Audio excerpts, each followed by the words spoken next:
Gracias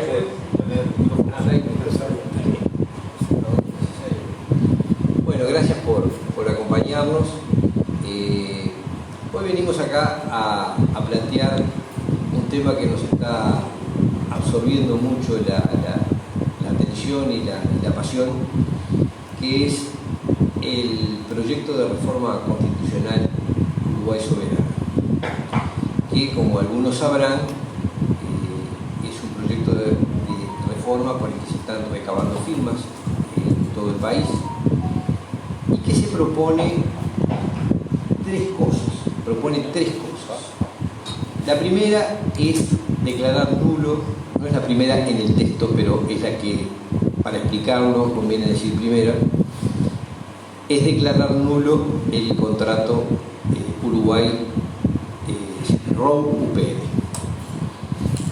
¿Qué significa declarar nulo el contrato? Esta es una cosa que genera mucha sorpresa. Bueno, un contrato es un acuerdo entre dos partes que establece obligaciones para las dos partes. Como sabemos, en este contrato hay muchas más obligaciones para Uruguay que para UPM, que tiene casi todas las ventajas. Y declararlo nulo significa que quedan sin efecto las obligaciones de las partes en el contrato. ¿Eso qué significaría para UPM? Bueno, significaría que muchos de los privilegios que se establecieron en el contrato, tal como el de las exoneraciones tributarias, las zonas francas, el uso exclusivo el uso preferencial de la vía del ferrocarril, el uso gratuito del agua del Río Negro, la seguridad de que se le va a brindar el flujo que necesita para producir. Eso significa modificar el régimen de la represa del Rincón del Bonete para ponerla en definitiva al servicio de las necesidades de agua de la empresa. La intromisión en los programas de enseñanza, todas esas ventajas que se le han dado, el hecho de que se le asegure la compra de la energía eléctrica a un precio que es caro, es muy caro, es 2 o 3 veces más de lo que se está vendiendo la energía eléctrica a Argentina y a Brasil. Nosotros le vamos a pagar más de lo que le vamos a pagar a UPM por la energía, más de lo que hoy se está cobrando por la energía que se vende. Ahora lo hablábamos con Guillermo, la enorme red de rutas que hay que construir, rutas y puentes que tienen un costo altísimo. Bueno, en definitiva, todas esas ventajas que UPM, cosas a las que Uruguay se obliga y que benefician a UPM y perjudican a Uruguay, podrían quedar sin efecto. Hay una que me parece fundamental. UPM tiene un contrato con un plazo de 50 años.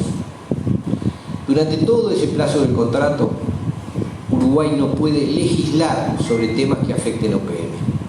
Es decir, Uruguay se comprometió a no modificarle las normas que regulan. Cuando decimos las normas nos referimos a las leyes tributarias, es decir, el pago de impuestos, nos referimos a las leyes ambientales o a las normas o a los decretos departamentales ambientales, a las políticas de forestación, al sistema de enseñanza técnico profesional. En definitiva, Uruguay deja de tener soberanía para gobernarse en todos los temas que de alguna manera afecten a UPM. Y eso es por 50 años si UPM quiere, porque UPM puede liberarse de este contrato con un simple preaviso de 1 año de anticipación. Es decir, Uruguay está enganchado por 50 años y tiene que cumplirle todas esas cosas que se le comprometieron. Pero UPM mañana podría enviar una comunicación y al año se va, sin tener que pagar nada. Es decir, que Uruguay está gastando fortunas para acondicionarle las vías, los trenes, las rutas, todo lo que se quiere, y puede eso tener una duración menor a 1 año. Esa es la realidad. Ustedes ya saben también que este contrato fue firmado en secreto, que es inconstitucional porque el Poder Ejecutivo no puede acordar las cosas que acordó en secreto con UPM. Entonces, ¿qué hacer frente a eso? Bueno, declarar nulo el contrato. Esto significa que todas esas ventajas que yo acabo de mencionar pueden ser revisadas por el gobierno uruguayo, este o el que venga. Porque como el contrato va a afectar 10 gobiernos futuros, 10 periodos de gobierno futuro, bueno, pueden cambiar las cosas en forma sustancial. Hay gente que me dice, bueno, pero esto, el plebiscito para hacer esa anulación del contrato se va a hacer recién en el 2024. Sí, es verdad, porque la Constitución obliga a hacerlo junto con una elección nacional.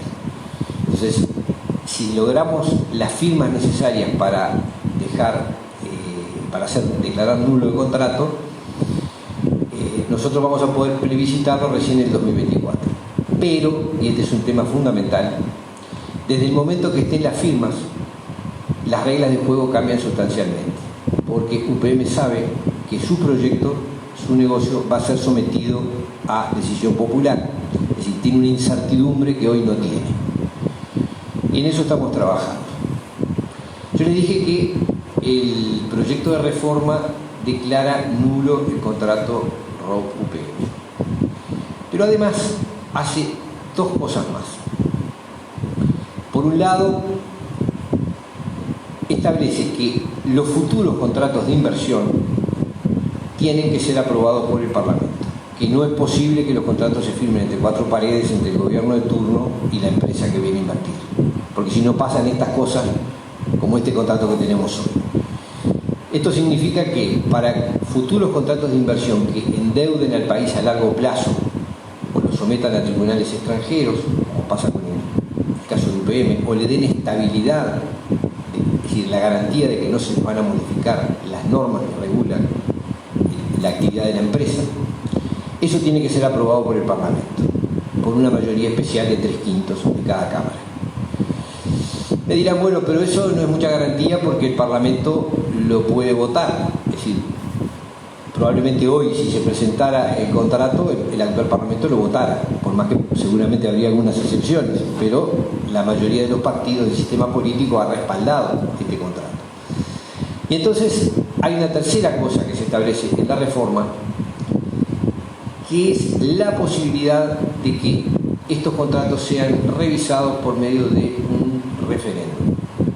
Es decir, como la aprobación va a ser por ley, si va a requerir una ley, va a ser posible someter esa ley a referéndum. Y el problema que tenemos con los referéndums es que para promoverlo se necesita el 25% de las firmas del padrón electoral y hay que reunirlas en un año.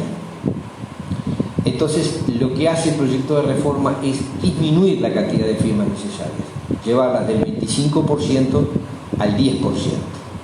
Esto no es ningún invento, es decir, estamos igualando el régimen del referéndum al de una reforma constitucional.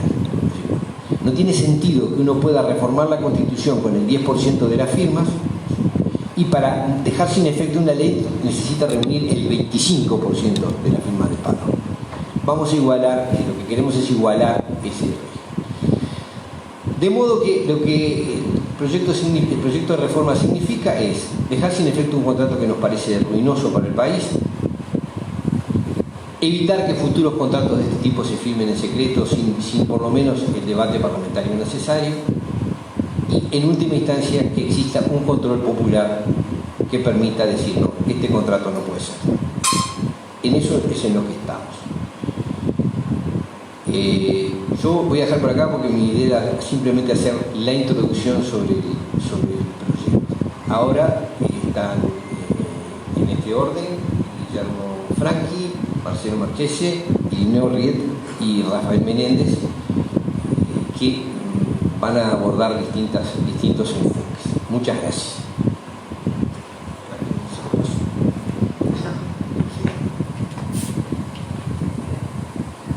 Diputado, buenos días. Bueno, este es un tema que evidentemente todos tenemos claro que tiene muchas puntas, que tiene muchas aristas cuando llegue la hora de enfocarlo. Aristas tan importantes como la jurídica, donde queda claramente demostrado cómo se avasallaron todas las normas del país para llevar adelante un contrato, que como queda claro también favorece a una parte en detrimento de la otra. Hay una lista ambiental que se maneja mucho y que nosotros creemos que tenemos algún predicamento para hablar de esto, porque hace 30 años enfrentamos esta situación en el departamento de Rocha, es decir, marcar el límite entre lo ambiental y lo productivo, hasta dónde la necesidad de producir es sustentable cuando empieza a actuar sobre el deterioro de los recursos naturales. Es un tema importante, nosotros lo vivimos con el sector arrocero, con la producción arrocera y con los bañados de Rocha, es decir, cuando la idea era secar todos los bañados para plantar arroz, se inició todo un proceso ahí muy diferente a este, donde la Intendencia convoca a las partes y a lo largo de un lote de años se fueron discutiendo entre todos los intereses que hay encontrados siempre en estas cosas, hasta llegar a una solución que lamentablemente todavía no se ha ejecutado, que es una regulación hídrica del departamento, respetando las potencialidades productivas que tiene y también respetando los recursos naturales. Probablemente ustedes, la gente está mucho más informada de lo que está pasando hoy en el Brasil con la Amazonia, que está sufriendo el impacto de sectores productivos que intentan producir cada vez más alimentos en el Brasil, pero que se van yendo hacia la Amazonia y van de alguna manera achicando el área de reserva. Y bueno, se dan esos enfrentamientos que se dan porque nunca ha habido un debate para decir hasta dónde vamos en esto, dónde tenemos que parar, y contemplamos las aspiraciones de todos, la necesidad de producir, pero también la necesidad de preservar recursos que van a ser necesarios para las generaciones que vendrán, que cumplen su rol también. Pero yo prefiero abordar este tema por otro lado. Lo prefiero abordar por lo que significa para mí dos temas fundamentales. Primero, el que se está llevando adelante un proyecto de desarrollo que no atiende las necesidades del desarrollo nacional. Claramente este proyecto, este modelo, atiende necesidades de capitales financieros que en otros países no pueden desarrollar estos proyectos y que bueno, vienen y se están en el Uruguay porque nosotros les regalamos todo para que lo hagan. En un verdadero atropello a lo que es la soberanía nacional. Es decir, son proyectos que no atienden las necesidades de la gente y que por lo tanto nosotros estamos al servicio de un modelo colonialista extractivista. Es decir, el viejo modelo colonialista de todas las épocas, el de aquel que nos cambiaban recursos por espejitos de colores, el espejito de colores es el trabajo. Con el argumento de que esto genera trabajo, lo cual es una falacia, porque trabajo podrá generar, pero no se puede comparar con la cantidad de trabajo que se podía conseguir en esta zona invirtiendo ese dinero en proyectos de desarrollo local, en proyectos donde pequeñas empresas familiares locales, en conocimiento del potencial de recursos, en conocimiento del potencial de recursos humanos y de recursos naturales y de las posibilidades que hay hasta dónde explotar, que nadie más lo sabe que la gente, hasta dónde se puede explotar el recurso. Y yo pongo otro ejemplo que nosotros lo manejamos en Rocha. No hay mejor manera de salvar el recurso pesquero si no es a partir de una flota pesquera importante de origen local, porque nadie mejor que los pescadores que van al mar, como va hay un estanciero a la invernada a sacar los animales para vender, que siempre está protegiendo la matriz productora. Entonces yo creo que el desarrollo local es un elemento que daría mucho más trabajo y mucho más oportunidades de desarrollo a la gente en cada comunidad de acuerdo a su real y saber entender. Por eso nosotros decimos, hay propuestas, hay posibilidades, tenemos margen, no es muy grande. Hay una gobernanza mundial que hoy nos gobierna que nos acota muchas cosas, pero hay muchas cosas que nosotros podemos enfrentarlas desde el local. Es decir, esa globalización mundial, que muy bienvenida sea, pero no cuando se usa para el colonialismo, nosotros la podemos combatir desde el pensamiento local, desde el desarrollo local. Y para eso hay que darle autonomía a la gente. Hoy está muy de moda, y aquí tenemos una alcaldía, las alcaldías, que me parece que es un elemento fundamental para el desarrollo local. Pero no el verso de la alcaldía que nos vendieron, de un alcalde sin recursos que en realidad no puede hacer nada, porque el que pone la plata manda, y el que pone la plata aquí no es ni el alcalde, ni el intendente, ni el presidente. Y la plata esa viene de afuera, es la plata que a nosotros nos condena al colonialismo, y son en realidad los que mandan. Entonces aquí hay una cuestión de poder. Aquí lo que hay es que empoderar a la gente si es que queremos encontrar verdaderas soluciones. Ese para mí es el tema fundamental, el tema de la soberanía. Y el otro tema es el desarrollo. ¿Cuál es el modelo de desarrollo que a nosotros nos sirve?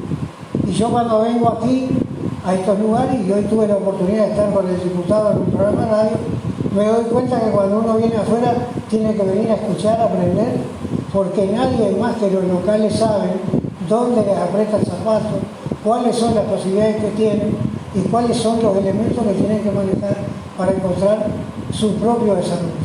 Entonces yo creo que aquí estamos en un problema difícil, estamos en dificultades, pero que tenemos salida. Yo creo que tenemos salida.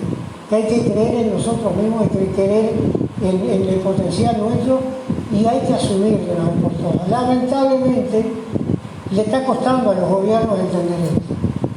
Lamentablemente nosotros, que somos tan artiguistas y hacemos ganas de ser artiguistas, vivimos en un país que de artiguista no tiene nada, donde la concentración de poder es del unitarismo más salvaje que se ha conocido, y donde me parece que la salida, y no hay otra, y yo en esto sí quiero ser terminante, este país no sale adelante con el modelo UPM, este país con el modelo UPM se entierra definitivamente, este país sale adelante si nosotros empoderamos a la gente para que la gente desde el pie encuentre los caminos de salida que le sirvan a la gente, porque estos procesos unitarios, centralizadores, que vienen desde arriba, nos imponen las soluciones que les sirven a ellos.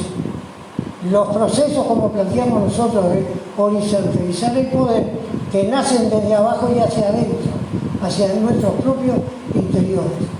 Entonces yo creo que hoy está mucho más que un proyecto de UPM, está en juego un modelo de desarrollo. Y a mí me parece que derrotar este modelo pasa por vernos libres de UPM. Porque si nosotros permitimos que estas cosas sigan, este modelo se va a seguir imponiendo. Porque ayer fue uno, hoy es otro, mañana será otro, y cada problema que se nos viene al país, sentimos que hay algo que viene armado desde afuera, que nos está comiendo las posibilidades de nosotros desarrollarnos. Y que cada vez estamos peor, porque si este modelo fuera bueno, nosotros no estábamos en la situación caótica que está el país hoy. No estábamos en esta situación. Si eso fuera tan generador de trabajo y tan generador de desarrollo, no estábamos viviendo lo que estamos viviendo hoy. Porque ya tenemos dos UPM y además tenemos gobiernos que a lo largo de estos años vienen solamente jugados a la inversión extranjera. Y no se han dado cuenta que la inversión extranjera siempre es colonizadora. Y nosotros además le garantizamos que no corren riesgo. Es un inversor local, tiene que poner el riesgo todo cuando genera una empresa. Los que vienen de afuera no corren ningún riesgo. Si hay pérdida, la pagamos nosotros. Los contratos esos de protección de inversiones es lo que hacen. Le dan garantía al inversor que no va a correr ningún riesgo. Puede venir a invertir aquí con la plata siempre. A los nuestros eso no le garantizamos nada. Entonces yo creo que lo que tenemos que entender es eso. Y lo que tenemos que sacarnos de arriba es, como nos decían hoy en la radio, pero ¿y cómo hace usted para enfrentar a algo que genera trabajo? Pero ¿y de dónde sacar lo que genera trabajo? ¿Dónde lo han visto? Vaya a la Freidenta a ver si genera trabajo. Contaminación, depredación, todo el atentado contra la soberanía Entonces yo creo que el planteo fundamental aquí es ese. No, evidentemente que si vamos a hablar de medio ambiente es insustentable. Yo diría más, es hasta ridículo que en un país como Uruguay se cree una dirección de medio ambiente que entra aceptando esto. La misma dirección de medio ambiente que enrocha a un ciudadano o a un paisano, por decir de alguna manera, porque entró a caballo en Polonio, le encajaron una multa de 100.000 pesos. Y parece ridículo, y esto no pasa nada, le regalamos todo, hagan lo que quieran, destruyan lo que quieran, contaminen cuanto quieran, y aquí no pasó nada.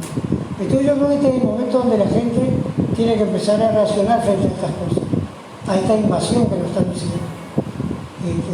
Y bueno, lamentablemente este es un lugar donde yo sé que el tema del trabajo es atractivo como todo ya. Y cuando le dicen a la gente, viene una empresa y va a generar empleo, bueno, hay que ponerse en el lugar de la gente también. Pero yo lo que los invito es a reflexionar sobre estas cosas y hacer de alguna manera un ejercicio de militancia en el sentido de juntar firmas, porque además hasta porque si esta no la podemos salvar, por lo menos que no se siga actuando así, que haya una reforma constitucional que nos permita mañana decir, bueno, de esto no se hace más porque ahora va a estar controlado. Va a estar controlado por un parlamento, va a estar controlado por las propias posibilidades de ciudadanía. Entonces yo creo que el Uruguay está viviendo un momento muy especial. Y que la gente tiene que entender es que nosotros estamos pasando mal porque nosotros hemos perdido el poder. Y nosotros tenemos que recuperar el poder secuestrado que tiene este país. La dirigencia política, y excluyo aquí a mi colega veterinario de esto, hoy está entregada totalmente a lo que significa entregar nuestras riquezas a cambio, peor que de espejitos de colores, porque lo que nos garantizan a nosotros hoy es que va a haber dinero, que nos van a prestar plata, y bueno, y eso es lo que quiere la geotista. Y la geotista no le interesa prestarnos plata y que se la devuelvan. No, lo que quiere es que nos paguen los intereses. Y los intereses de la deuda externa hoy son casi tanto como lo que era años atrás toda la deuda.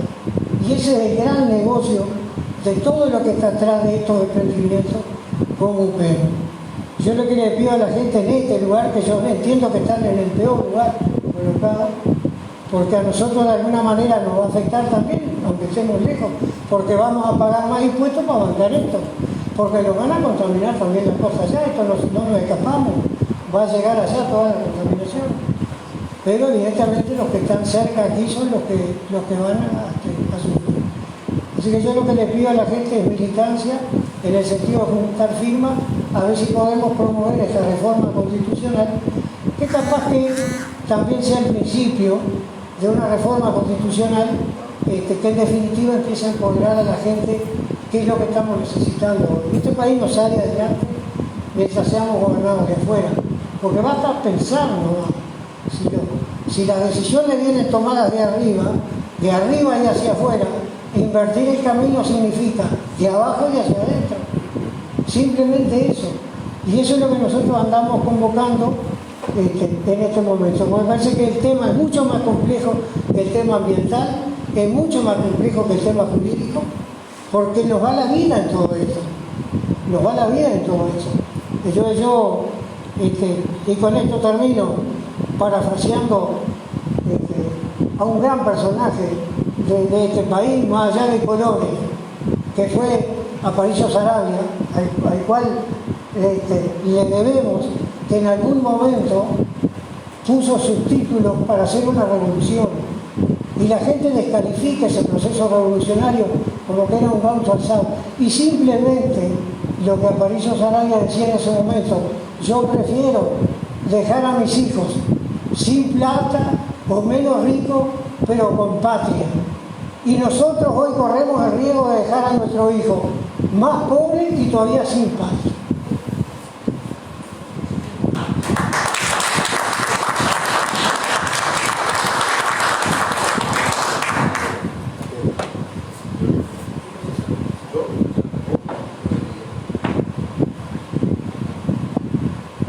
Bueno, buenas noches. Voy a hacer unas aclaraciones antes de empezar. El movimiento no ha tomado posición, el movimiento Un Solo Uruguay, porque nos quedó pendiente, por culpa de la pandemia, una reunión de la Mesa Nacional con Novenir por algunas, no discrepancias, pero sí por algunas inquietudes que surgieron en la interna del movimiento y queríamos aclarar justamente para adherir como movimiento al proceso de impulsar la reforma. Yo creo que, Irineo fue más que claro. Lo que propone Ovenir es muy corto, muy conciso. Las dudas que se generan son en cuanto a la protección de inversiones, como decía Irineo. Y nosotros creo que, yo lo que quiero, voy a tratar de ser lo más breve posible, pero justamente lo que tenemos que tratar de replantearnos en el fondo, o tomando como primer escalón esta reforma constitucional, es qué tipo de inversiones queremos en Uruguay. ¿Uruguay puede estar cerrado al mundo y impedir que vengan inversiones externas? No. Somos muy chicos, no tenemos consumo interno, o es muy menguado, producimos el 80% de lo que producimos se exporta, y tenemos una gran posibilidad de captar inversiones que vengan a invertir, pero tenemos que basarnos en la relación costo-beneficio. O sea, inversiones sí, a cualquier costo no. Inversiones que le generen ingreso de divisas al país, desarrollo de nuevos rubros. No inversiones que vengan a competir, inclusive de estas mismas inversiones las tenemos en la interna. Y pongo un ejemplo. ¿Por qué las AFAPs invierten en sistemas productivos? Por ejemplo. Porque lo que hacen es, con un montón de recursos que son de los propios contribuyentes, terminan compitiendo por recursos con productores y con producción nacional. Entonces, ¿qué tipo de inversiones tienen que venir a Uruguay? Tienen que ser, primero que nada, y enfocadas a dónde. Por ejemplo, vamos a hablar ahora, del contrato. Creo que, menos acá en Paso de los Toros, hablé por todo el país y para todo el movimiento este contrato es nefasto. Las 90 páginas del contrato original no le veo absolutamente, no le vimos, y le buscamos por todos lados, un punto que sea beneficioso para Uruguay. Ninguno. De las 90 páginas del contrato no hay absolutamente nada que beneficie al Uruguay. Y de los anexos, peor todavía. Lo decía Ovenir, se habla mucho del costo de la vía y de todos los líos estos con las expropiaciones, etcétera.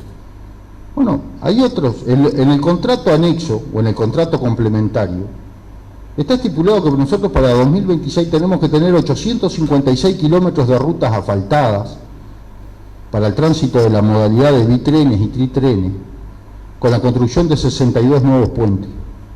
Y no va a ser la ruta interbalnearia, ni la 5, ni la 3, no, son la ruta 43, la 59, la 42, la 20. Eso va a ser mucho más caro que la vía. Y está firmado en el contrato que dejó el gobierno anterior, rubricado antes de que asumiera el gobierno actual. Entonces, si vuelvo a lo mismo, ¿cuál es la relación costo-beneficio? ¿Se van a generar cuántos empleos? La propaganda decía 10.000, entre directos e indirectos. Bueno, póngale 20.000. Primero, sabemos que no se genera esa cantidad de empleos, 20.000 empleos no se van a generar, pero además, si se generaran los 4, 5 o 6.000 millones de dólares que le va a terminar costando esto a cada uno de los que están acá y a todo el resto de los ciudadanos, no lo compensa. Es mucho más caro. Yo creo que hasta el propio intendente electo lo expresó en algún momento. El propio presidente que hoy electo lo expresó en su momento. Todos los contratos y todas las inversiones que puedan venir a Uruguay, creo que esta reforma le marca el punto a la discrecionalidad de los recursos económicos, ambientales, de soberanía, desde todo punto de vista. Y creo que es fundamental que se determine o que pueda ser revisado por el Parlamento, inclusive, luego por la ciudadanía, que las inversiones que vengan a generar y no vengan a perjudicar. En este sentido yo creo que no me voy a extender mucho más, pero podemos hablar, por ejemplo, de lo que pasa ahora. Tenemos una apertura y una propaganda permanente de que vengan a instalarse empresas, básicamente se habla de Argentina a Uruguay, con beneficios fiscales por los próximos 10 años, lo que le llamaron las vacaciones fiscales. Las empresas que vengan a instalarse, eso es para las personas físicas. Para las empresas que vengan a instalarse, está determinado que por 10 años van a pagar el 2,5% de IRAE, cuando cualquier empresa nacional paga el 25%, o sea, van a pagar el 10% de los impuestos que paga cualquier nacido en esta tierra. Y además de esos beneficios, no se determina en qué rubros pueden venir. Es muy peligroso para Uruguay, ya lo vivimos hace unos años atrás con el boom del precio de la soja, etcétera, abrir las puertas a que vengan capitales extranjeros a competir por los recursos nacionales, porque son capaces de sacar de un plumazo a cualquiera del juego y a dejar a mucha gente, a muchas empresas cerradas, que es un hecho que lo venimos viendo y notando desde 2014 hasta la fecha, y mucha gente sin trabajo, mucha gente en la informalidad y un crecimiento de la pobreza como no habíamos tenido registro, por lo menos yo desde que me conozco. Ver asentamientos irregulares, ver acá en estos pueblos, en el interior, que crezcan de la manera que han crecido en los últimos 6-7 años es inaudito. Entonces acá, yo voy a cortar por acá, pero lo que sí es determinante es que vengan inversiones, sí. Que para que vengan haya que incentivarlos de alguna manera, también. Pero vamos a acotar los plazos, y vamos a acotar los montos, y vamos a acotar en qué es lo que nosotros necesitamos que vengan a invertir, y no que vengan a competir por los recursos. Quiero hacer una referencia porque sé que Menéndez va a hablar de esto, y yo creo que, y esto lo digo absolutamente a título personal, la ley forestal del año 87 no fue una mala ley, y es más, se aprobó en el Parlamento, no fue un decreto, fue ley. Determinó qué áreas, aunque haya habido alguna discusión, qué áreas eran las prioritarias para forestar. El problema de esta ley son dos cosas. Yo les puedo leer, por ejemplo, en la ley forestal, el artículo 5, cuáles son las áreas determinadas. Dice, son terrenos forestales aquellos que por sus condiciones de suelo, actitud, clima, ubicación y demás características sean inadecuados para cualquier otra explotación o destino de carácter permanente y provechoso. Está claro que determinaba que los suelos que podían ser forestados tenían que cumplir con estas características. Y B, que sean calificados como de prioridad forestal por el Ministerio de Ganadería y Agricultura y Pesca en función de la actitud forestal del suelo o razones de utilidad pública. Este artículo establece que se entiende por terrenos de prioridad forestal teniendo en cuenta la baja productividad ganadera o el bajo índice conial. y partimos de una ley que en el año 87 fijaba, o por estas características determinaba, que Uruguay tenía prácticamente 2 millones de hectáreas de prioridad forestal, a la situación actual que tenemos más de 4 millones de hectáreas de prioridad forestal. Y esto es, ¿qué cambió? ¿Nos va avanzando algún desierto? ¿Qué es lo que nos pasa? Que la prioridad forestal se incrementa en Uruguay. Es insólito. Y esto es uno de los problemas que a veces quedan, justamente en el buen espíritu de la ley, queda muy castigado por el artículo reglamentario. En Uruguay el artículo reglamentario sobre esta ley dice que el ministro de Ganadería, Agricultura y Pesca puede determinar la inclusión de suelos de prioridad forestal. Y eso es lo que ha pasado. Más allá de todos estos beneficios, zona franca, exoneraciones tributarias de todo tipo al joint venture, de todo lo que va a estar asociado a UPM por los próximos 50 años mientras dure el contrato, los precios anticipados, el acuerdo de precios anticipados, etcétera. Más allá de todo eso, que han sido favores que se le han hecho a esta empresa, favores inauditos, además se le han hecho favores de aumentar la prioridad forestal en Uruguay. Y además se le ha permitido plantar en suelos que no son de prioridad forestal. Entonces, yo creo que Uruguay tiene la posibilidad de un desarrollo forestal, sí, pero no en la modalidad que se está implementando. En sinergia con la ganadería, por ejemplo, le podría decir, y esto lo digo hasta de la propia experiencia personal, es favorable. Tener un área forestada en cada potrero es absolutamente necesario hoy para el buen manejo del ganado, para que el ganado tenga un buen pasar.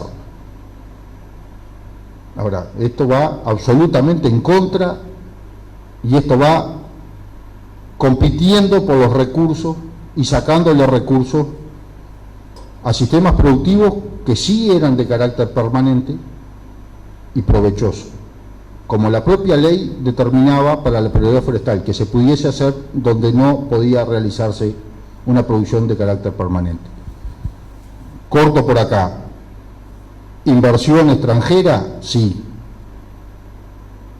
¿Algún incentivo para que vengan? Sí. ¿Pero a dónde? ¿A desarrollar qué?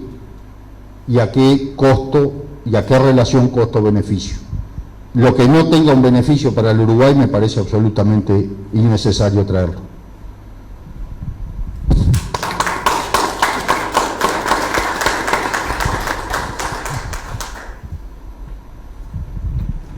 Buenas noches. Es un placer venir acá a hablar de las cosas de la política, en otro sentido de la palabra política, en el sentido de la cosa de la polis, de lo que hace nuestra realidad. Yo les voy a hablar de lo que sería, de lo que yo creo que sería el día después del triunfo, si triunfara nuestra reforma. Pero es el caso que Irineu, que no le tiene miedo a las palabras, metió 2 palabras que rara vez se dicen en un discurso político. Entonces dijo que estamos perdiendo poder. Y después dijo que antes dijo que estamos viviendo una invasión. La cosa es así. Como estamos perdiendo poder y por eso sufrimos la invasión. Y como estamos sufriendo la invasión, estamos perdiendo poder. Son el mismo proceso que tiene 2 caras. Guillermo dice, ¿qué inversión extranjera es la que nos conviene? Con Guillermo estábamos en la ruta, pasaban los camiones con sus troncos y me decía, estos troncos van a Vietnam a hacer muebles en Vietnam, que después, obvio, los compraremos, los comprarán otros, y estos van a China, y los que van a China son así, y los que van a Vietnam son allá. Si viene una empresa extranjera a hacer muebles acá y a dar trabajo, porque eso es trabajo, bienvenido. Tenemos estos troncos que ya están y van a hacer estos muebles que eso da trabajo, bueno, sería una cosa bienvenida, porque ¿para qué vamos a estar comprando luego los muebles que nos venden los chinos? sería razonable. Pero el problema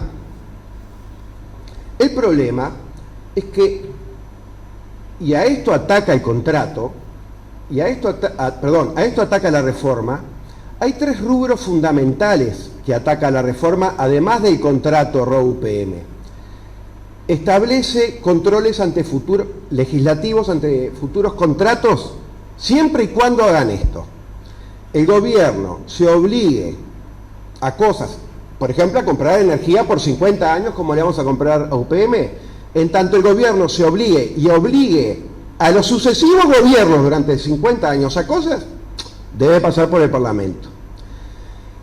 Si el inversor extranjero quiere inmunidad legislativa, es decir, que nosotros no legislemos en ningún punto en nada, que le toque un peso de ganancias, debe pasar por el Parlamento.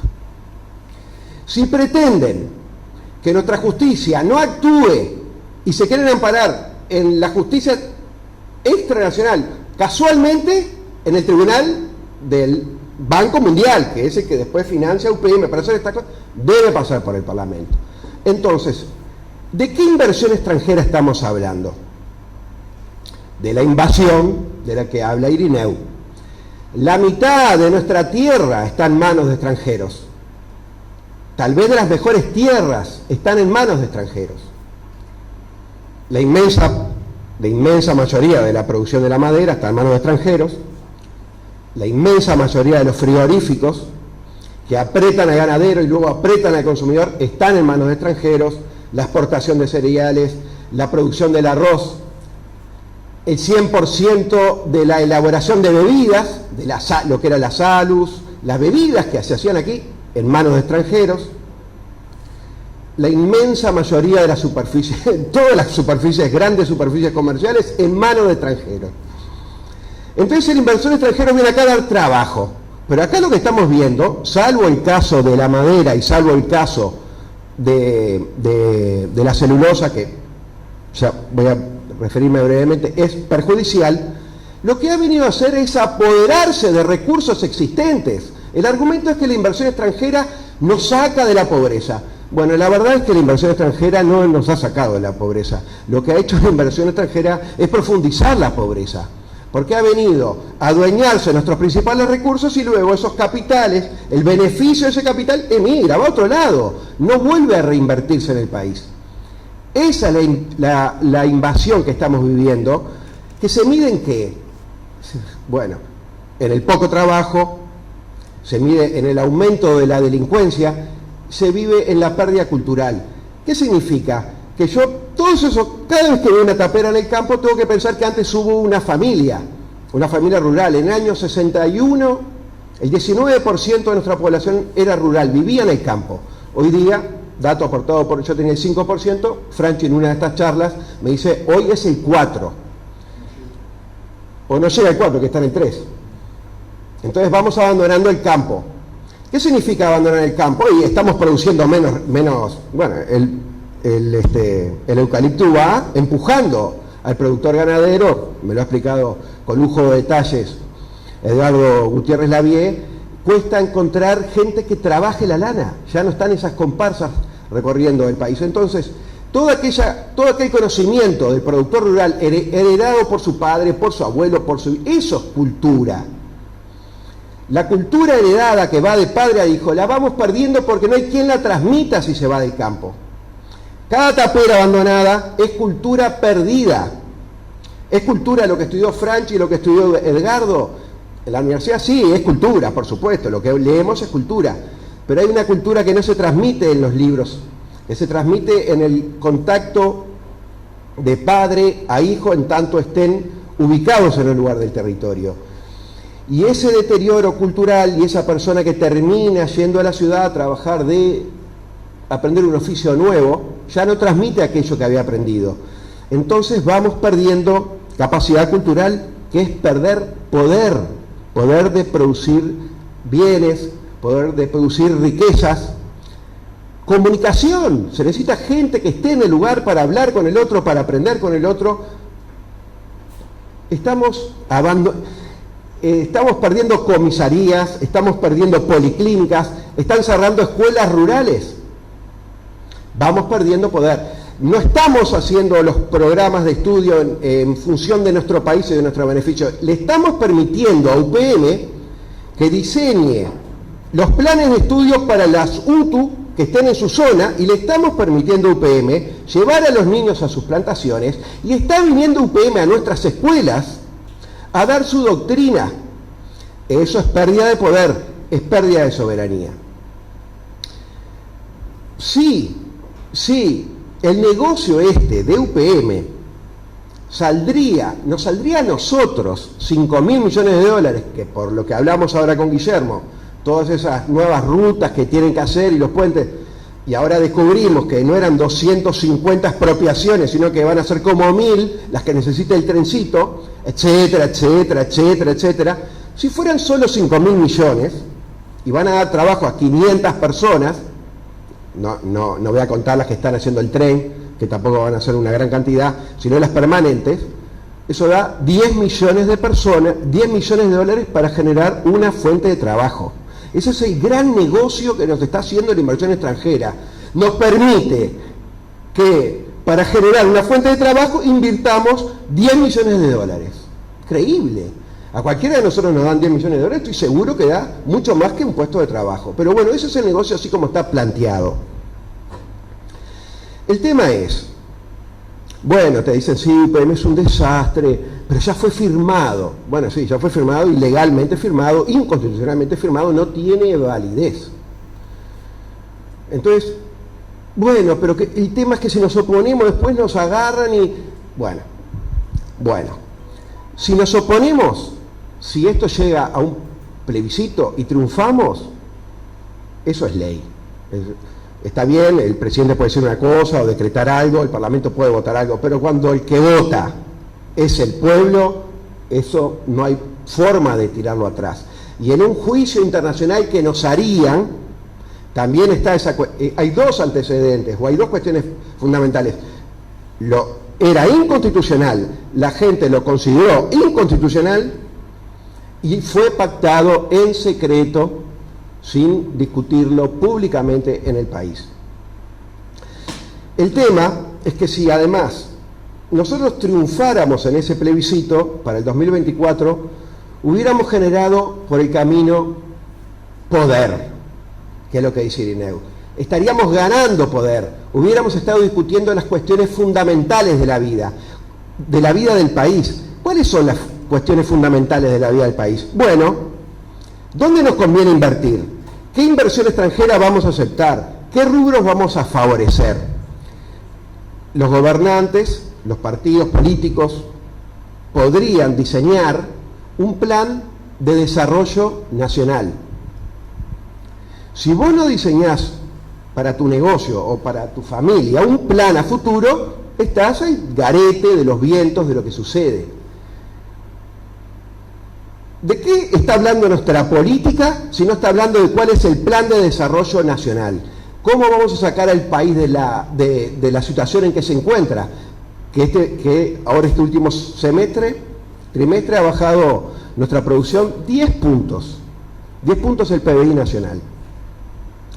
Entonces, a considerar que estamos planteando ante la invasión, donde seguimos perdiendo tierras, donde seguimos perdiendo recursos naturales que podríamos explotar nosotros, para después reinvertir sobre sus ganancias,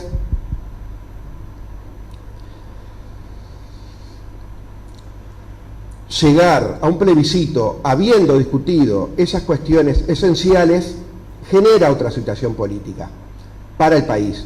Y a su vez generaría que quienes nos movimos para lograr ese objetivo, nuestro movimiento ciudadano UPM2 no, el caso de USU si se sumara a la reforma, todos los partidos, las listas, los sectores políticos, los que fueren,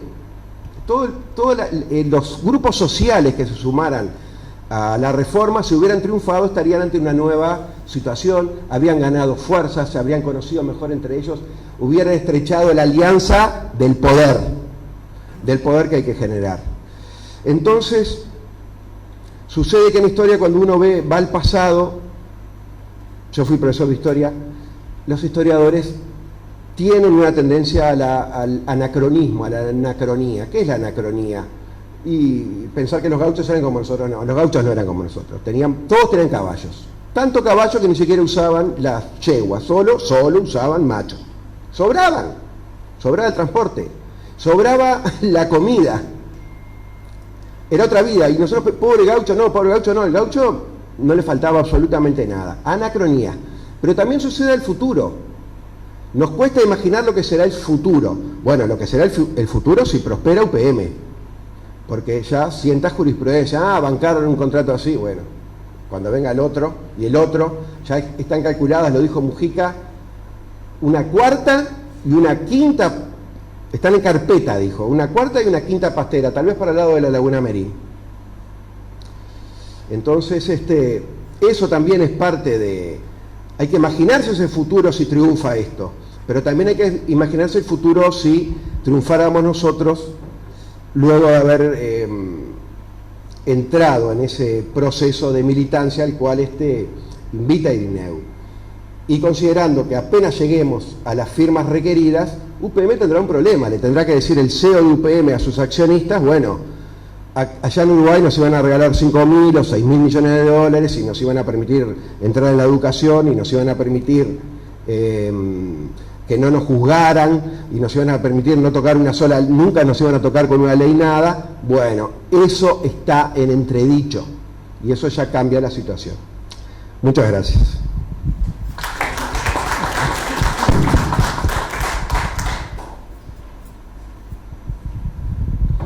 Bueno, muy buenas noches. Mi nombre es Rafael Menéndez. Yo en realidad agradezco que me hubiesen invitado a esta prestigiosa mesa. Quiero aclarar que antes de nada estoy acá no como representante nacional, ni siquiera como ciudadano, sino principalmente como padre. Porque me preocupa mucho el futuro que le vamos a dejar a nuestros hijos. A mí me gusta hacer un poco no de historia, sino de prehistoria, viendo un poco el comportamiento del ser humano al cabo del pasaje del tiempo. Los primeros humanoides que nacen del norte de África rápidamente se trasladan hacia Europa y en determinado momento conviven los Neandertal, el Homo erectus, y por allá, por la escala humana, el Homo sapiens salta de la cadena alimenticia. Hay muchas teorías, posiblemente la cocción de los alimentos hubiese permitido que el desarrollo del aparato digestivo hubiese involucionado en beneficio del aparato cerebral. Y es así que comienza con una serie de transformaciones, incluso se habla de que lo más probable haya sido la sustitución de los otros medio hermanos, es decir, no que hubiese huido apareamiento, porque incluso hasta podían oler distintos lo que eran Homo sapiens o neandertales o Homo erectus o el hombre de Denisova. Lo más probable es que los haya exterminado, si bien por datos genéticos aparentemente cada uno de nosotros tenemos distintas proporciones de neandertal. Hubiese habido cierto cruzamiento, pero claramente desde 2,5 millones de años acá lo que ha habido es un exterminio del Homo sapiens por sus semejantes. Y esto, que un poco es filosófico, pauta el momento que hoy estamos viviendo, es decir, la humanidad en su desarrollo se ha ido autodestruyendo. Hoy, cuando Enir hablaba del agua, yo me acordaba, hace poco se celebró un acuerdo de paz entre Israel y muchos de los países árabes, y el tema crucial fue el agua. La tecnología, el manejo del agua fue determinante para que muchos países que hace decenas de años estaban enfrentados firmen un acuerdo de paz. Y cuando pienso en Israel también pienso en el escritor Noah Harari, que dice que la agenda de los países en el futuro será la longevidad la felicidad y el medio ambiente. Esos son los 3 puntos fundamentales. Tal es así de que hasta ahora el Producto Bruto Interno o Producto Bruto por per cápita se está sustituyendo por lo que es la felicidad interna per cápita, que no va claramente en consonancia con lo que es el desarrollo productivo o el índice de ingresos de cada uno de los habitantes. Y el contrato que hoy estamos discutiendo claramente tiene muchas aristas que son nefastas, porque podríamos hablar toda la noche de lo que son los perjuicios económicos, lo que son los perjuicios sociales, lo que son los perjuicios medioambientales. En el tema económico, nosotros, este nuevo gobierno asume con una deuda externa de 47.000 millones de dólares, lo que equivale a decir que cada uno de los habitantes, incluso nuestros hijos, nuestros nietos hoy nacidos, tienen una deuda de 13.000 dólares cada uno. Y para eso va a ser muy difícil el futuro. Ahora se habla de 3.000, 4.000, 5.000 millones de dólares nuevos en el cual vamos a incurrir. ¿Para qué? Y bueno, básicamente por 2 cosas, pienso yo, que puedo estar equivocado. Pero lo fundamental, bueno, mantener el grado inversor, que hoy además nos dimos cuenta de que a raíz de la pandemia es una gran mentira, porque todo eso que son relatos de organismos que nos evalúan a ver si somos creíbles, si tenemos capacidad de pago, etcétera, etcétera. Bueno, estamos pendientes de qué dice ese grupo de iluminados que nos dice a nosotros si vamos a mantener el grado inversor y por lo tanto vamos a acceder a crédito fácil para seguir bicicleteándola o no. Y el otro gran tema es la promesa de trabajo en estos países, en donde hay que decirlo también, las pasteras de este tipo que se va a instalar acá se están instalando en países de Latinoamérica. La promesa de trabajo es una promesa muy fuerte en un país que tiene 300.000, 400.000 desocupados. Es realmente fuerte. Los datos son irrefutables. Desde el 2008 al 2019, toda la cadena forestal, incluso con la construcción de las pasteras, aumentó 1.700 puestos de trabajo. Eso es lo que aumentó. El campo, el sector agropecuario, perdió desde el año 2008 al 2019 8 personas que estaban vinculadas al campo se fueron. De esas 8, 5 eran trabajadores rurales y 3 eran empresarios rurales. De esos 8, cada uno tenía su familia. ¿Qué fue lo que pasó concomitantemente? Y bueno, concomitantemente lo que pasó es que la deuda externa fue creciendo, los asentamientos fueron creciendo, la inseguridad fue creciendo, la educación se fue deteriorando, y es a lo que llegamos hoy en día. Pero estas empresas multinacionales extractivistas se basan en eso y bueno, y saben que tienen un argumento que por lo menos persuade a que los gobiernos permitan instalarse. Yo siempre digo que hay una cosa muy elemental, muy gráfica, diría yo con mucho valor, que es el establecimiento de índices. El índice es nada más ni nada menos que la correlación entre una acción y su consecuencia.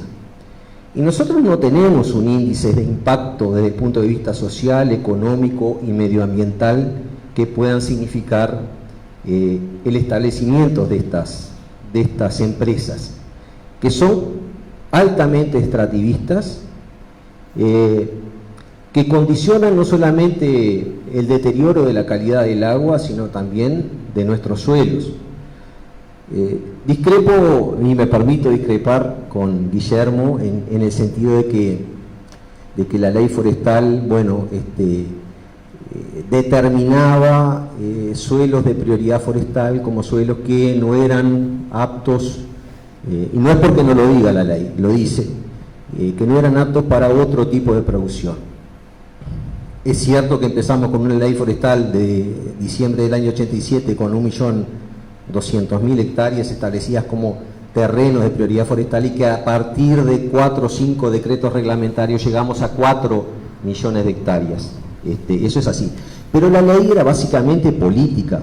Es decir, la ley lo que establecía que aquellas empresas que se establecieran a plantar en esos terrenos iban a obtener un montón de beneficios fiscales y exoneraciones impositivas, básicamente. Pero la ley en ningún momento decía que no se podía plantar en otros terrenos. Y es lo que está pasando hoy. Nosotros hace poquito hicimos 2 pedidos de informe con exactamente los mismos puntos, uno dirigido a la Dirección Forestal y otro dirigido a la DINAMA, para que se nos informara cuánto de la forestación está plantado fuera de zonas o de terrenos de prioridad forestal. Y hay un 25% de lo forestado, del 1.200.000 hectáreas que hay actualmente, están plantados fuera de zona de prioridad forestal.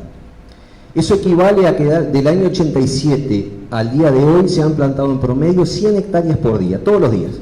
No hay feriados, no hay domingos, todos los días es un promedio de 100 hectáreas nuevas por día.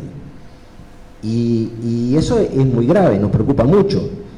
Por ejemplo, en San José y en Colonia, el 70% de lo que hay forestado está forestado fuera de prioridad forestal. Pero además es una ley que ha dejado muchas ventanas. Por ejemplo, y lo sabemos que por pedidos de excepciones hechas a las intendencias, se permite autorizar la implantación de bosques forestales en cualquier lado del país. Y eso es grave porque tenemos un avasallamiento, porque el modelo forestal celulósico así lo permite, sobre los otros sistemas productivos.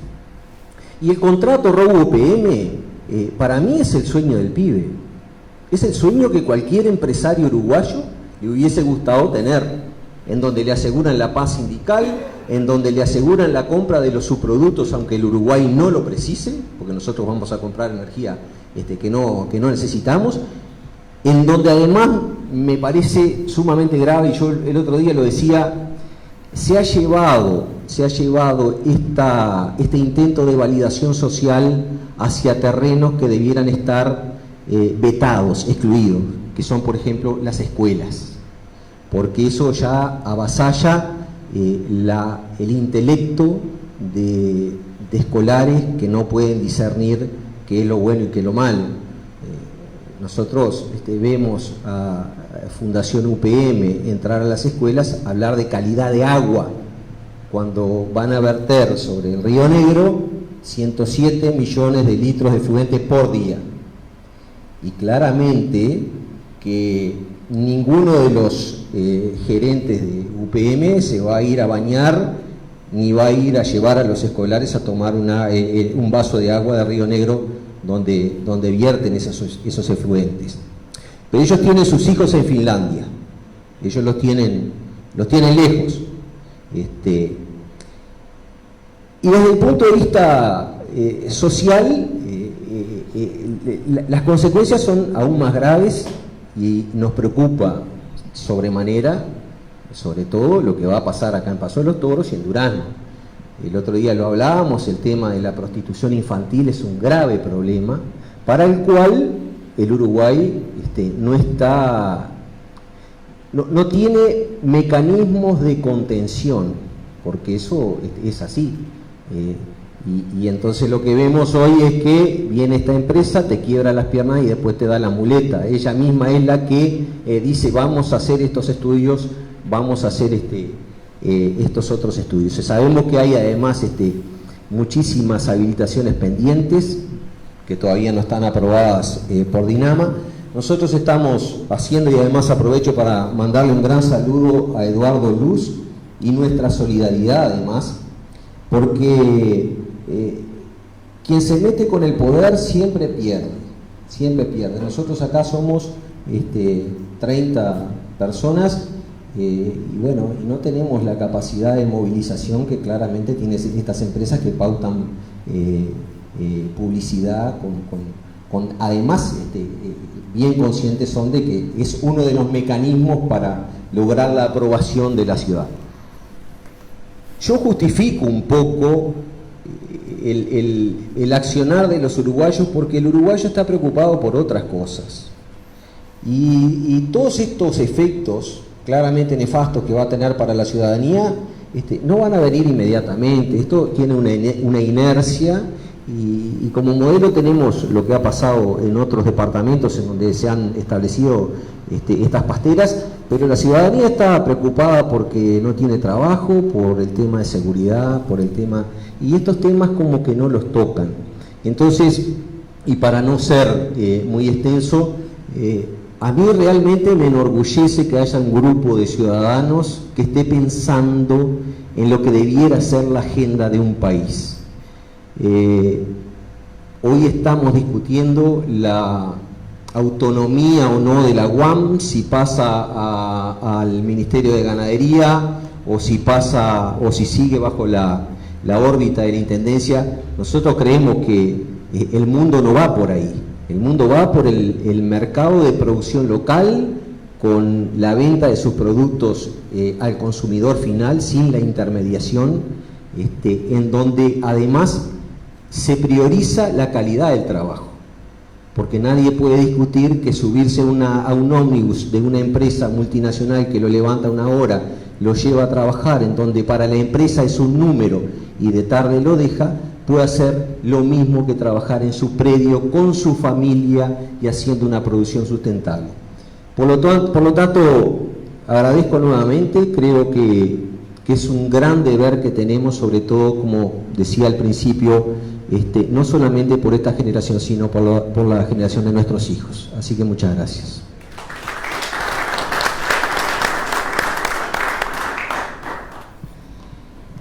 Bueno, la idea es que si alguno de ustedes quiere dirigir alguna pregunta a la mesa o hacer algún comentario o opinión, compartimos el micrófono, digamos, lo pasamos.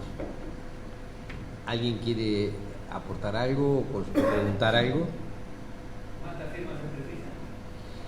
Bueno, se precisan 300, es decir, es un 10% del padrón electoral. Esto significa, redondeando, queremos llegar a unas 300.000 firmas para poder asegurar que va a haber plebiscito en 2024. 300.000 firmas. ¿Alguna otra intervención, pregunta? ¿Ya empezaron a juntar las firmas? Sí, no sé si hay aquí, no sé si Edgardo tiene. ¿Tú tenés papeletas, Edgardo? Sí, acá Edgardo tiene papeletas acá. Sí, ya se está juntando, hay grupos, hay referentes en todo el país y está funcionando. Tuvimos un inicio difícil porque, bueno, la situación de la declaración de pandemia y todo eso complicó mucho las cosas. Pero ahora, en la medida en que ya está habiendo más actividad pública, la gente sale más y bueno, se están juntando firmas. Lo interesante es que se ha ido creando una red de gente que está trabajando en torno a la reforma. Porque, y eso es de alguna manera complemento o aludo a lo que dijo Rafael, ¿no? Y a lo que dijo antes Irineu, que es la importancia de que este es un movimiento ciudadano. Arrancamos de la nada. Acá no hay ningún partido político, acá no hay ninguna ONG, acá no hay ninguna financiación de ningún lado. Somos un grupo de uruguayos que hemos arrancado de cero y que estamos costeando esta campaña con nuestros propios recursos. Calculo que todos saben que existe por lo menos un grupo público de Facebook que se llama, es una página, un muro que se llama Movimiento Ciudadano UPM2 No, Y ahí la gente hace sus aportes, tanto en ideas, en intercambio de información, como también aportes económicos. Por allá están Alfredo y Enrique, en este momento se levantó, pero son ellos los que manejan el aspecto económico. Digo, esto es importante porque, si bien lo hemos dicho muchas veces, hay que reiterarlo siempre. No hay nada, detrás de esto, no hay nada que no sea un grupo de personas sin compromisos partidarios, sin compromisos económicos con nadie. Y desde esa lógica de ciudadanos en el llano nos estamos viendo. Rafael lo sintetizó muy bien y realmente me enorgullezco de participar en esta movida. Y no quiero olvidarme de agradecerle a Edgardo todo lo que ha hecho y lo que hace para la difusión de esta cruzada que nos propusimos.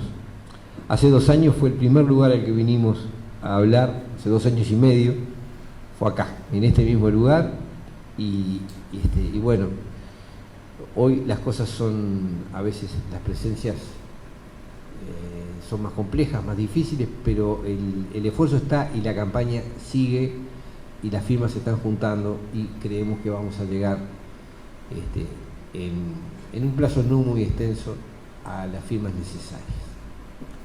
¿Cuándo vence el plazo? Bueno, no hay un plazo, es decir, las reformas constitucionales se pueden plebiscitar solamente en ocasión de los actos electorales. De modo que ahora la posibilidad de someterla a plebiscito es el año 2024, octubre de 2024.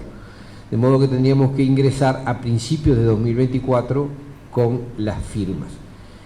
Lo que decíamos hoy, contamos con llegar mucho antes de eso, porque, por lo que decía Marcelo, los efectos de que estén las firmas empiezan a producirse desde que se sabe que va a haber un plebiscito. Es decir, la ecuación cambia tanto para la empresa UPM como para este gobierno o los que vengan. Sí. A mí no me cierra. Buenas noches para todos. Buenas noches. Gracias por estar. Como ciudadanos tenemos que esperarles de la mano, ya que lo hemos hablado mucho con Edgardo, la situación que estamos viviendo, ¿verdad? Que quizás a mucha gente no le llega porque justamente Paso de los Toros hoy por hoy, con varios lugares, está viviendo la situación del desempleo. Y hoy por hoy quizás miramos el árbol y no miramos el bosque. Pero a mí lo que no me cierra, que si todo esto es inconstitucional, que si se firmó las 90 páginas, lo que dijeron, en 4 paredes, donde fue otro gobierno, hoy tenemos acá un parlamentario, ¿no? ¿Por qué este gobierno actual, ya sabemos que se agarró con esto de la pandemia, que no lo esperábamos, pero sí digo, se iba a tratar, si esto es inconstitucional, ¿por qué no se ha podido parar? Bueno, no me cierra, si hay algo inconstitucional en nuestro país que no puede ser, que no puede avanzar, ¿por qué se permite que esto siga? hay una cosa que hay que tener presente. Gracias. Sí, no, al contrario. Es un tema, es bien interesante y no estuvo acá planteado porque uno elige, como los tiempos son breves, elige hablar de ciertas cosas y a veces omite otras. Todo este contrato está basado en un vacío que tiene nuestra Constitución. Nuestra Constitución dice que, por ejemplo, para firmar un tratado con otro país, ese tratado tiene que tener aprobación parlamentaria. Y que yo sepa, a nadie se le ocurrió firmar hasta ahora un tratado con otro país sin aprobación parlamentaria. Pero la Constitución no dice nada sobre contratos con empresas. Hay un silencio, no lo menciona. Seguramente porque en la época en que fue redactada, no era habitual que un Estado firmara un contrato de igual a igual con una empresa. Esto es un fenómeno típico de la globalización. De alguna manera las empresas venían y se instalaban de acuerdo a las reglas de juego del país. Hoy tenemos este régimen de que la empresa es más poderosa que el Estado y viene y le dicta las reglas y le establece condiciones y lo presiona. Ante esa realidad entendemos que por eso hay que reformar la Constitución, porque no está tomando en cuenta un hecho de la realidad. yo decía, la Constitución no regula, no dice nada sobre los contratos entre el Estado y las empresas. Que no diga nada puede ser interpretado de dos maneras. Una, la que yo considero recta, es que todo órgano público, todo organismo público, no solo puede hacer aquello para lo que está habilitado por la Constitución o por la ley. Si no se le habilita a hacerlo, no puede hacerlo. Es decir, un juez no puede vacunar y una policlínica no puede hacer casamientos, una policlínica de salud pública no puede hacer casamientos. ¿Por qué? Porque no están habilitados. No hay una ley que diga los jueces no pueden vacunar y las policlínicas no pueden hacer casamientos. No la hay porque no es necesario, porque el principio que rige en nuestro derecho es que aquello que no está expresamente autorizado para los organismos públicos no lo pueden hacer. No obstante, el gobierno anterior, aprovechando ese vacío, lo interpretó como una facultad de firmar contratos y firmó el contrato. Tú decías con muy buena lógica, ¿por qué esto no, si es inconstitucional, si es inválido, si está, ¿por qué no se puede hacer? No se puede hacer porque el único mecanismo por el que la sociedad puede revisar una decisión es a través, hay dos mecanismos, uno es la inconstitucionalidad de una ley y otro es el referéndum. Pero las dos medidas necesitan que haya una ley. Si no hay una ley, no se puede ni plantear la inconstitucionalidad, es decir, no existe la inconstitucionalidad de un contrato, solamente se puede declarar inconstitucional una ley. Y no se puede hacer un referéndum contra un contrato, hay que hacerlo contra una ley. Y eso explica por qué este contrato no pasó por el Parlamento. No solo porque no se quería que se discutiera antes de firmarlo, sino porque no se quería que pudiera ser revisable, ni por el Poder Judicial, ni por la voluntad ciudadana, ni por el cuerpo electoral. Entonces, cuando empezamos con este asunto nos encontramos con un obstáculo. Mucha gente nos decía, pero ¿por qué no hacemos un plebiscito para esto? Es que no se puede. Yo no puedo convocar un plebiscito contra un contrato, ni contra un acto administrativo. Solo puedo hacerlo como referéndum contra una ley. Por eso, lo que estamos promoviendo a través de la reforma es que los futuros contratos de inversión, cuando tengan las características que reseñaba Marcelo, tengan que ser aprobados por el Parlamento mediante una ley. ¿Por qué? Porque eso obliga a que el Parlamento controle y eso permite que después la sociedad, el cuerpo electoral pueda plantear un referéndum. Como nosotros no podíamos hacerlo, no tuvimos más remedio que hacerlo encararlo a través de una reforma constitucional. Entonces, ¿qué hicimos? Bueno, planteamos la nulidad del contrato y ya que vamos a intervenir en la Constitución, vamos a evitar que futuras situaciones como esta se planteen. Vamos a asegurarnos de que este tipo de contratos necesariamente tengan que ser aprobados por ley y siempre puedan ser revisados mediante un referéndum. ¿Se entiende el problema? O sea, es nulo, es inconstitucional, es nulo desde el lado que se lo mire, pero no tenemos los mecanismos, es decir, está basado en un silencio de la Constitución que no estableció remedio. Todo fue un silencio. Todo fue silencio. Está diciendo que no entre cuatro paredes.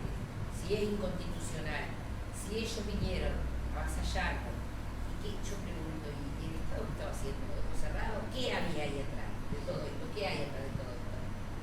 Bueno, ese es un tema. Bajo la piedra, ¿qué está? ¿El cangrejo? Ese es un tema complejo sobre que no podemos hacer más que especulaciones, ¿no? Por eso sí. Yo digo, Eso sí queda a criterio de cada uno. sí, no sé, de repente acá los compañeros quieren contestar algo sobre ese punto en particular. Vamos a pasarle la... Quería decirle a Doris, pero vos explicale a mí, que de alguna manera se fue el Poder Ejecutivo al Poder Judicial y al Poder Legislativo, porque se hicieron una cantidad de cosas. Sí. Esta campaña empezó primero con una petición dirigida al Poder Ejecutivo, en aquel momento al presidente Vázquez, en el cual se le planteaba que había que dejar sin efecto el contrato. No nos contestaron, lo cual significa que fue rechazada, tácitamente rechazada. Y después, gracias por hacerle... No nos contestaron, lo cual legalmente y constitucionalmente significa el rechazo. Y después hicimos una denuncia ante el Poder Legislativo, una denuncia formal, utilizando un artículo de la Constitución que permite denunciar cuando los gobernantes incumplen la Constitución. Esa denuncia fue a la Cámara de Diputados y la asumió la Comisión de Constitución y Códigos de la Cámara de Diputados. La comisión amagó a encarar la investigación. De hecho, citó a los tres firmantes del contrato. Los citó. Toma, Álvaro García y Roballo. Anduvieron, es decir, se lo citó, la comisión lo citó para que prestaran declaración. Y ahí hubo una decisión del Poder Ejecutivo que dijo que no iban a ir. Y contestó mediante un informe hecho por un estudio jurídico en que pretendía responder la denuncia, a las acusaciones que hacíamos en la denuncia. Finalmente todo terminó con una reunión con la Comisión de Constitución y Códigos, en la cual nos informaron que no iban a seguir adelante con la investigación, que ellos habían citado a los firmantes, pero que el Poder Ejecutivo había resuelto que no iban a ir, y bueno, y que ahí quedaba la cosa. Y así murió el tema. Agotados todos esos trámites, dijimos, bueno, acá no hay más caminos. Sí, uno le habla al Poder Ejecutivo. De hecho, también citamos a conciliación en un juzgado a UPM y al Poder Ejecutivo. Cero posibilidad de dialogar sobre este asunto. Se negaron rotundamente. Solo nos quedaba el camino de la reforma constitucional, que es en el que estamos ahora. A la postre es una cuestión de voluntad política. El presidente actual podría haber suspendido por 2 meses o por un tiempito la ejecución del contrato. Fueron representantes nuestros a hablar con él. De hecho, se le preguntó la decisión final de inversión, porque el contrato, toda esta cuestión empieza a funcionar desde el momento en que ellos dan el sí. Ellos dan el sí, dan el no, dan todo, pero dan el sí, DFI. Entonces, cuando estuvimos en el juzgado, en esta denuncia judicial, preguntó a los abogados de UPM, ¿la decisión final de inversión está dada? No podemos contestar. Cuando fuimos a hablar con la calle, dijo, sí, bueno, nosotros lo vimos, sí, eso lo vi, sí, está firmado, pero después les aviso cuándo fue firmado y demás. Bueno, todavía no se nos avisó. Entonces, a la postre, es una decisión política, la de los opositores al gobierno anterior, cuando fuimos a la comisión y demás. Después el gobierno dijo, no van a ir a declarar y no sé qué. No fueron y no dijeron, pero ustedes quedaron en venir, tienen que venir a la comisión, el Parlamento le exige al Ejecutivo que dé. Fue una decisión política de ellos. Entonces, cuando un gobierno o un parlamentario, lo que sea, cualquier institución, no hace una cosa que deba hacer, es una decisión política de ellos. Ahora, si hay gente discutiendo en política, gente que no está pensando que la política es una cosa sucia, sino que política es una cuestión de que nosotros hablando de nuestras cosas, no es tan fácil que ellos tomen esas decisiones. Nuevamente el tema de que estamos perdiendo poder, se trata de recuperarlo. ¿Alguien más quería hacer una...? Alguien nos había pedido, creo que tú habías pedido, ¿no? Para decir algo.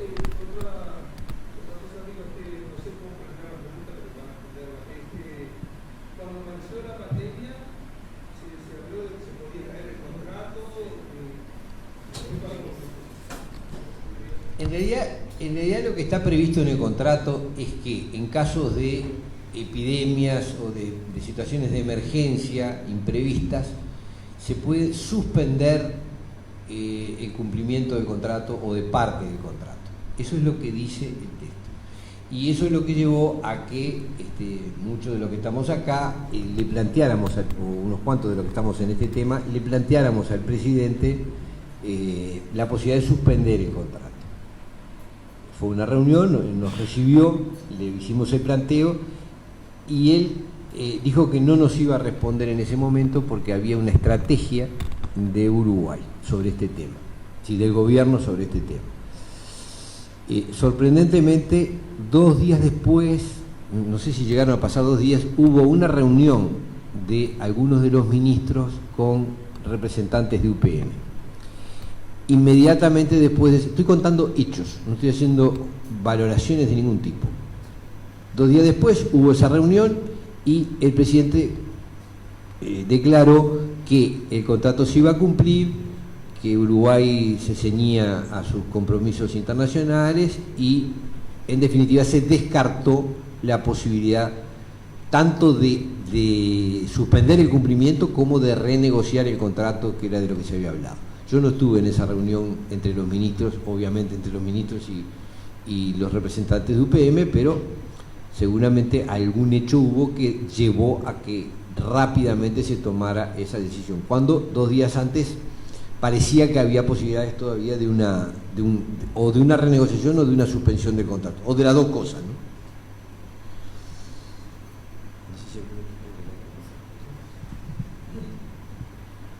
No, nada más una reflexión que hoy la comentábamos con mi colega Irineo. Estos países en vías de desarrollo tienen el grave problema de que claramente son decisiones políticas, pero no son los políticos los que mandan, porque hay que decirlo. Los que mandan son las multinacionales, porque si no es inaudito que alguien pueda pensar que Uruguay hubiese aceptado un contrato como este, contaminante, extractivista, en donde hay fenómenos de cambios de pH de suelos, etcétera, etcétera, de fenómeno de pozolización, que es la extracción de carbono del suelo,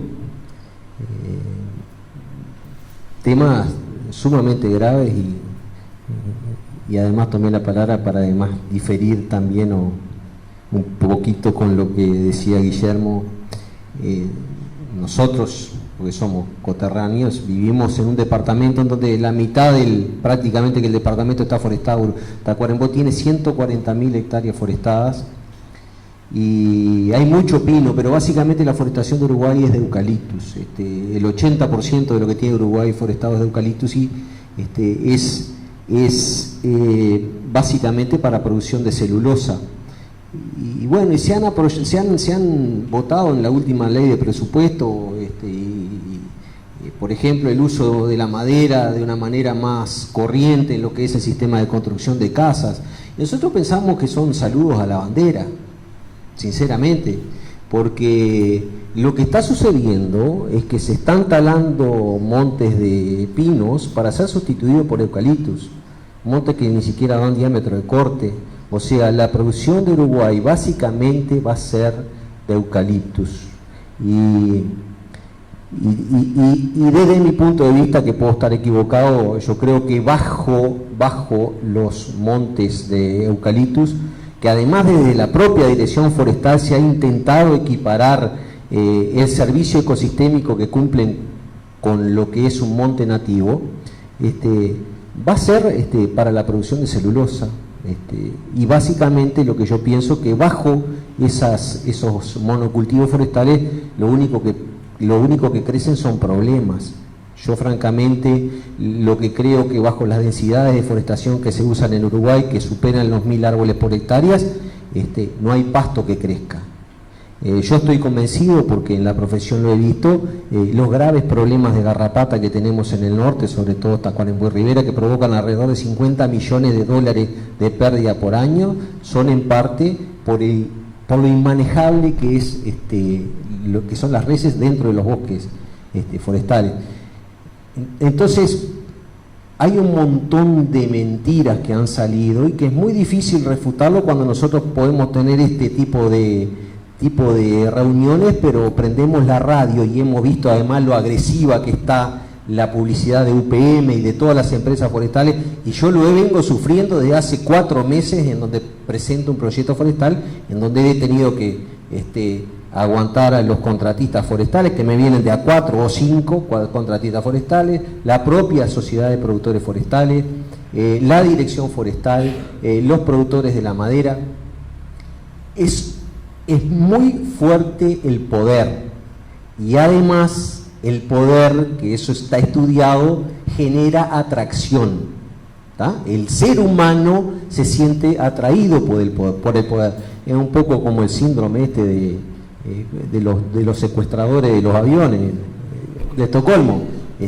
Aunque nos hagan daño, nos generan atracción. Y eso pasa. Es parte de la condición del ser humano. Así que bueno, nada más por mi parte, muchas gracias. Está bravo Menéndez, le voy a tener que contestar.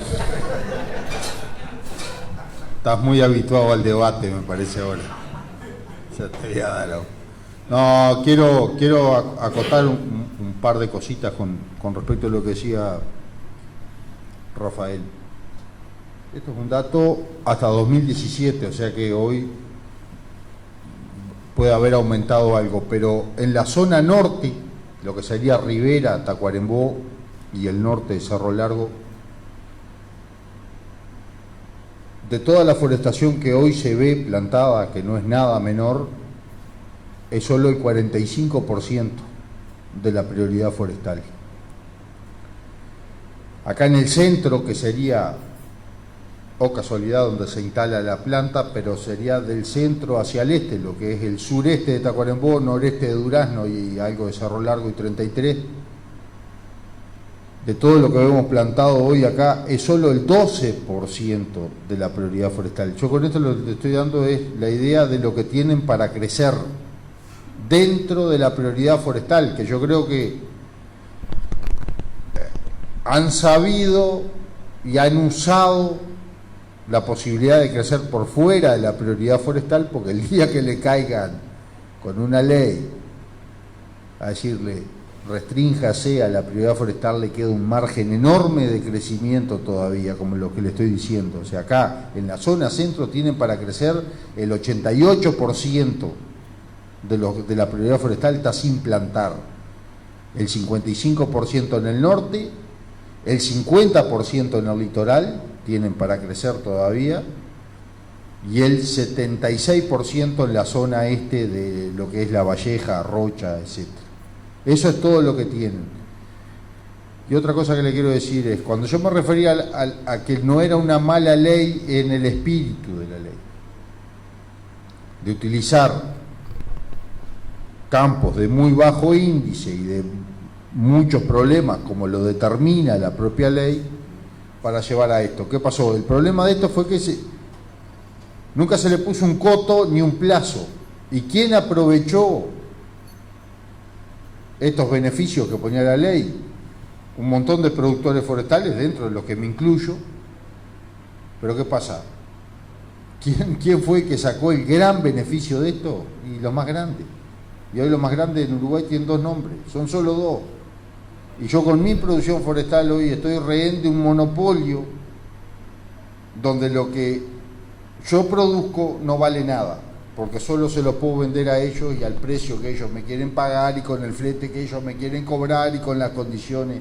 O sea, esto aplica, ojo, por eso lo de la reforma está interesante, porque aplica a cualquier otro rubro. Aplica al rubro ganadero, aplica a la lana, aplica a la soja, aplica a lo que sea. Le dimos tanto poder durante tanto tiempo y el día que se lo menguamos a ese beneficio económico para evitar que sigan creciendo como quisieran, se los dimos en la fase industrial, que es mayor el beneficio y por eso más crecen todavía, y terminamos en un monopolio de la madera que no tenemos comercialización de la madera hoy. O sea, la podemos comercializar al precio que me quieren pagar y en las condiciones que me quieren pagar. Es más, cuando me replanteo hoy hacer algún monte más de sombra y abrigo, lo tengo que pensar hacerlo con estas empresas. Porque si lo hago yo por las mías, sé que solo para sombra y abrigo no tiene no tiene ningún otro beneficio económico como la venta de madera.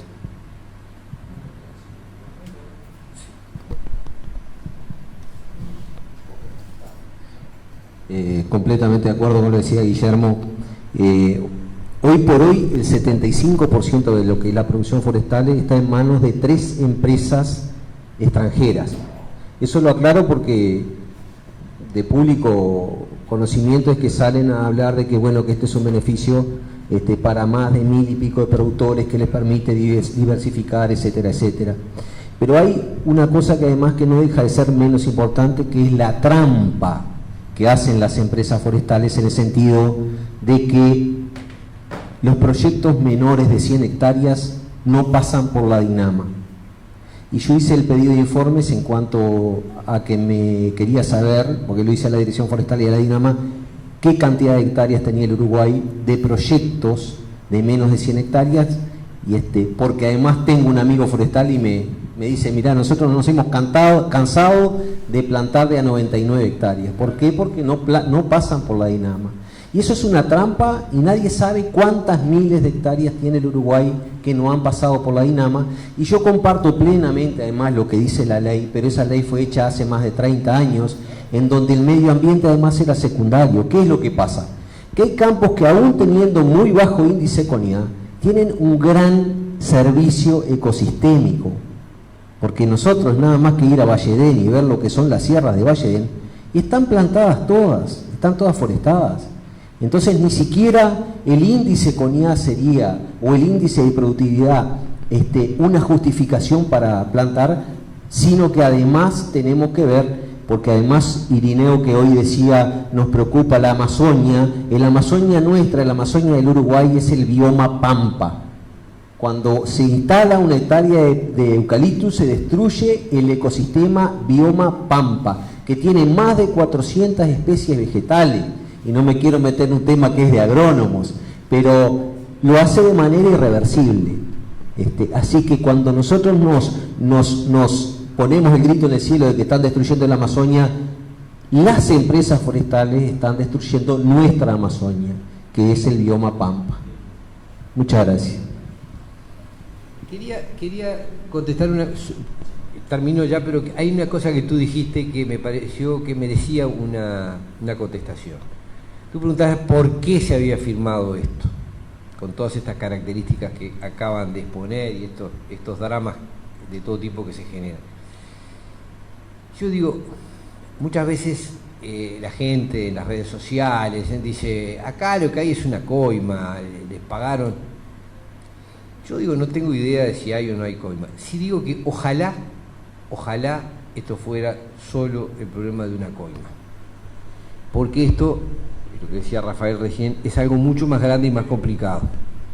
Es decir, acá son políticas que son diseñadas no solo para el Uruguay, sino para las regiones del mundo, son diseñadas de acuerdo a los intereses de compañías multinacionales.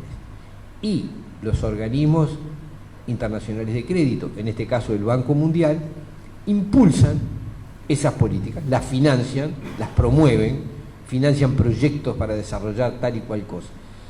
Nosotros la actual ley de deforestación es del año 1987, es decir, hace más de 30 años que se tomó la decisión de que este territorio fuera destinado a la producción de celulosa. Nosotros no lo sabíamos en ese momento, pero eso. Entonces digo, ojalá nuestro mayor problema fuera que algún político coimero hubiese firmado esto. El problema es que hay una decisión del poder verdadero, del poder económico a nivel global, que hace que en determinadas áreas del mundo se desarrollen cierto tipo de inversiones. Te voy a hacer una acotación. Sí. Las características del suelo de prioridad forestal son establecidas en la ley del 68, la ley forestal del 68, la ley del 87 copia la ley. La única diferencia que hubo entre las dos fue que la que se promulgó en el año 68 solo corrigió los beneficios que había para incentivar la forestación y del 70 al 70. Pero las características del suelo, yo no quise entrar en el tema medio ambiente, le di un aspecto económico, porque, vos lo sabes bien, Rafa, hay mucha gente que del medio ambiente no... Claro, vos sabés lo caro que es producir, mantenerse y mandar los niños a la escuela y la vieja al pueblo, el liceo. Entonces, no quise entrar en el tema medioambiental tenemos para discutir todo el tiempo con vos. punto de vista económico, el incentivar algo, por eso yo mencioné varias veces lo acotado que tiene que ser en el tiempo y en la forma. A mí no me parece mal que se incentive producir tal cosa. Por ejemplo, en los blanqueales de Cerro Largo. O, como decía Irineo hoy, en lugares donde no hay forma de subsistir económicamente una empresa y una familia de ninguna manera. O vos podés decir, la forestación corre a la gente del campo. No, a la gente del campo la corre el Estado. Han corrido los gobiernos sucesivos uno atrás del otro porque no le han prestado los servicios, porque le han encarecido la posibilidad de permanencia, porque le han sacado las escuelas, porque no hay camino como la gente, porque la internet no funciona, porque... Entonces, en definitiva, no es UPM que viene arreando gente del campo. No, el Estado y los gobiernos le han dado en bandeja, le van dando en bandeja servida los terrenos desiertos porque la gente se tiene que ir porque vos si no producís 150 kilos de carne por hectárea, no vivís si no producís. Entonces, ahí es donde está el problema. Yo lo enfoqué de lado, sabía que iban a haber varios hablando del tema medioambiental, no me quise meter, me metí desde el punto de vista económico que creo que es tan válido como todo lo demás, porque está todo muy lindo con el medio ambiente, pero todos vivimos de la plata y comer para comer, porque ya... No, claramente cuando uno compite con dos sistemas en desigualdad de condiciones, lo que pasa